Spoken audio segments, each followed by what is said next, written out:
ورحمة الله وبركاته. أخوانكم في الله من جديد رغد بسوريا ومكسلمي طبعا في الله. نحييكم من خيرات بلد السورية هامبورغ، عاصمة الغذاء والمال والجمال. أخواننا في الله، بعون الله ب1/7 راح يفتح محل خيرات بلد السورية. أخواننا في الله بتركيبته وحليته الجديدة، خضار، لحمة، غذائيات، حلو، مكسرات، بهارات. طبعا أخواننا في الله 1/7 راح نفتح. لحد الآن ما اتفقنا ولا احنا وجزار ولا احنا وصاحب الخضار. طبعا اخواننا في الله، بدك تسألني يا اخي وحبيبي في الله عبود، طبعا معقولة ما فينك تفتح؟ اخي والله فيني افتحها كلها، فيني افتح خضار ولحمة وغذائيات، ولكن اخواننا في الله للأسف الخضار واللحمة بدها اقل شيء 3 زلم يركضوا فيها. فاحنا راح نفتح بالبداية ب1/7 بفانسبي جاردشتات، محل اللاجر القديم.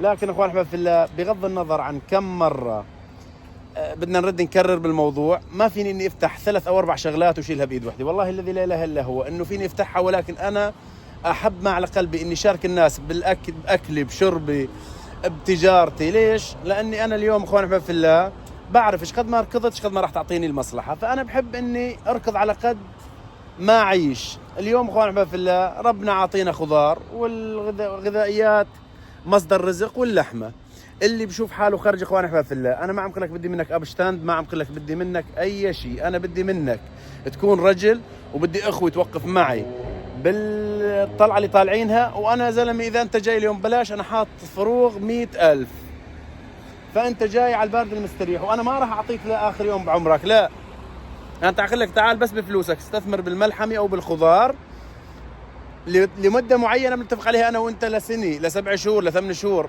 مشي ما مشي بتسحب فلوسك وبتروح، لأنه لحمتك ورأس مالك راح يكون بإيدك وخاصتك لحالك. بدك تفتح كفيربي وبدك تعمل كل شيء لحالك.